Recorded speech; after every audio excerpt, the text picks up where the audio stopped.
It was close, but not close enough as the Bears lose to the Minnesota Vikings 29-22. It's interesting because to me, it was kind of a microcosm of two games. Number one, defensively, the Bears just allowed Kirk Cousins to be able to recreate and create offense way too easily. Kirk Cousins was perfect through the first quarter of play, being able to connect to his running back and tight end and wide receiver and Jefferson.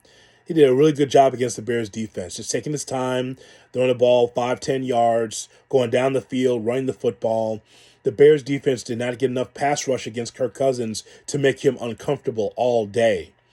And so the Bears defense did not come to play. There was some plays from Kendall Vildor from the secondary later in the game, but early on, it was just easy for the Vikings to be able to score.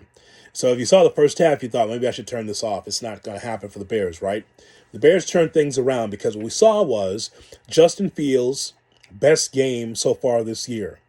Now, you may not take solace in that because the Bears still lost the game, but the point is, though, is that Justin Fields was utilizing his legs as running for his life. He has to. With this offensive line, he's got to run, y'all. You know, he's got to get on his horse and move because he realizes that he just doesn't have a lot of time to move around in the pocket to be able to make receivers better down the field.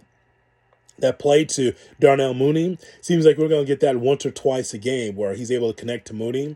Other times, it's almost like there's a disconnect between Fields and Mooney. There's a couple of other opportunities for Fields to connect to Mooney. It didn't work, but there was a bomb that he threw Fields to Mooney that was excellent. We've seen this almost every week with this Bears offense. But see, the game doesn't come down to like the big bomb plays, the huge plays. It comes down to the little things. Like, for instance, the Smith-Marset for the Bears, number 17. He wears Alshon Jeffrey's old number. This dude here gets a block in the back that held the Bears back from getting a touchdown. It was a horrible call, but he was called for the block in the back. And then when the game's on the line, less than 2 minutes left, what happens? He lets Dantzler take the ball from him. He gets a reception. Instead of just going out of bounds, he lets Dantzler take the ball from him, gank the ball out of his hands, and then there is the turnover, and there's a ball game for the Vikings for them to win. Now, it didn't come down to that one play. It came down to a lot of things, but the point is that the Bears were rolling offensively.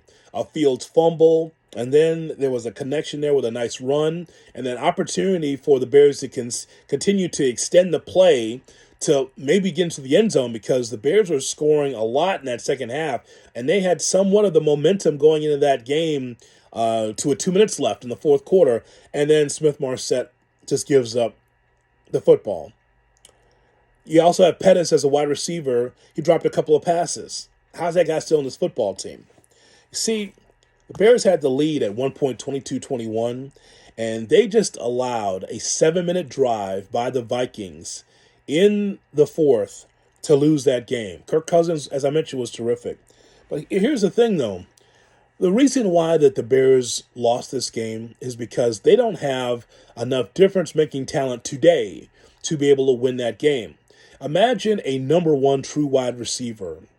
Imagine not making so many little mistakes, especially from the offensive line, where there is a holding call or something else that really slows the progress of this Bears offense. Imagine if you had a couple of veteran offensive linemen that could be able to hold up for Justin Fields to get down the field. Imagine if the Bears had difference-making wide receivers or weapons or tight ends to be able to help this offense move forward. It's a frustrating game to watch because you invest a little less than 3 hours into a ball game and you watch a terrific comeback for the Bears, but yet it's just the little things and the lack of talent that holds them back from beating the Vikings. Vikings were nice and comfortable. They're in the lawn chair. They were comfortable and thinking that they were just going to coast to this game, and they did not because Justin Fields and the offense were able to do just enough to be able to get themselves back in the ball game. Field goals were nice, but 7 points is what you want. Also, from a coaching standpoint, did you notice the first play? The first play for the Bears offense was a delay of game. I knew that this was going to be a waste of a Sunday. The first play was a delay of game. Now, thank goodness Montgomery was there with a big run for 30 yards after that. But just like, so your first offensive play is a delay of game because you had 10 players on the field. 10 players instead of 11. you and I are going to go through a very long season. You and I.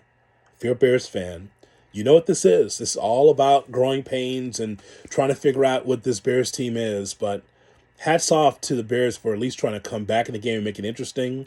But yet another loss. And now a short week against the Washington Commanders. Winnable game, right?